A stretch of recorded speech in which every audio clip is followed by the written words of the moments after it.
Welcome to our overview of tournament management on SportyHQ. We'll be taking a look through a typical tournament profile and some of the functionality available within it. We support both singles and doubles, and with over 10,000 tournaments run on the platform to date, we have a proven track record of success across a variety of sports and formats. Let's dive in and take a look at a typical tournament profile here to see what's on offer. Up here on the left we have our sign up option, which takes us into the entry process, as well as we can indicate that we're interested so we get tournament news and deadline notifications. Below we've got some tournament information and a poster if it's been uploaded. We've got the draws and sports available, some entry information, a photo stream for during the event, as well as additional info, a tournament logo, and where and when it's being played. We've got scoring instructions, sponsor management, official list, and a player register. Next up, we're going to take a look at that sign up process. So let's jump into it here. We can do this for ourselves or for someone else. We then need to confirm all our personal information. Next, we'll be choosing what events we'll be entering. So we've got our singles here. If it's doubles, we'll be able to enter a partner if we have one. Otherwise, we'll pick our category, just the one here. Additional information is being asked by the tournament organizer. So in this case, it's a t-shirt size, which we were able to select, as well as filling out our availability calendar down here. Next, we can leave any comments we want for the organizer and read and accept the terms and conditions. And finally, we'll be asked to pay. We've integrated with Processor Stripe to facilitate this. As an admin, we can also bypass this step. Let's head back to the tournament overview page now.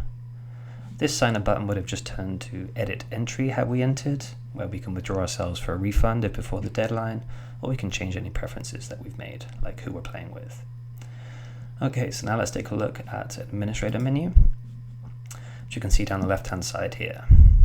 So the setup section at the top is basically how this tournament profile has been populated, manage draws for creating them, setting eligibility, etc. All the basic tournament settings and information that you see. We've got our logo and poster. We can upload our sponsors, manage players, move them, remove them, contact them, edit them, etc. And if we need to configure draws further, we can here, which we'll look at in just a sec. Sign up configuration is how this portal here was configured. So that would be prices, any additional information we want to collect, and a bank account where we want our funds to get sent. So let's take a look at a draw now.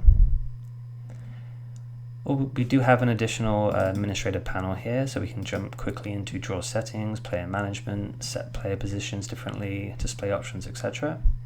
But really what we're going to do here is to confirm the format that we want. We've got 38 out the box, round robin, brackets, Swiss, qualification, etc.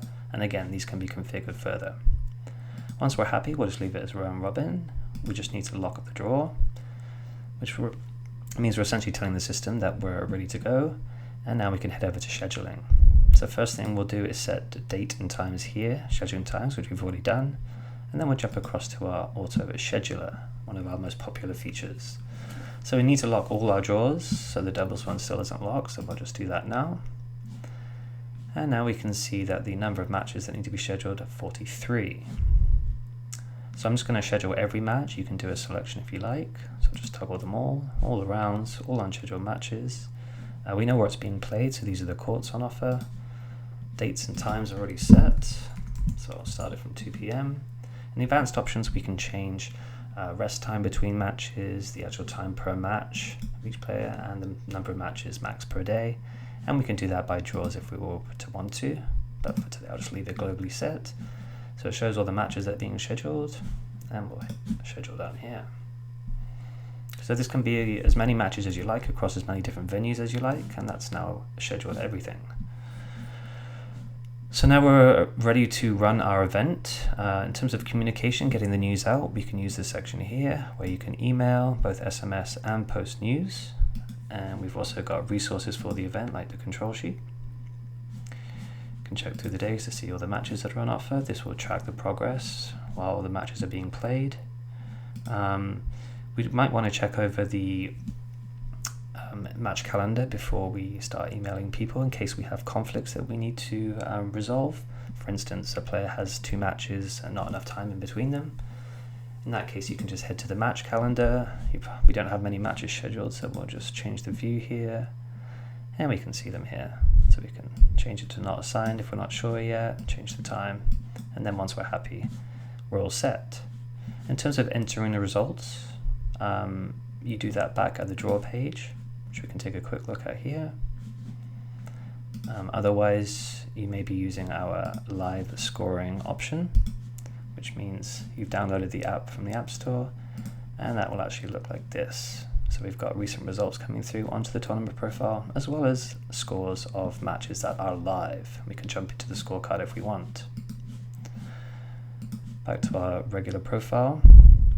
We've got a player check-in if we like. We've got print and display options, and we've got a variety of reports for once your tournament's finished, as well as a default summary email that's populated, and that will collect feedback, thank sponsors, congratulate the winners, and so forth.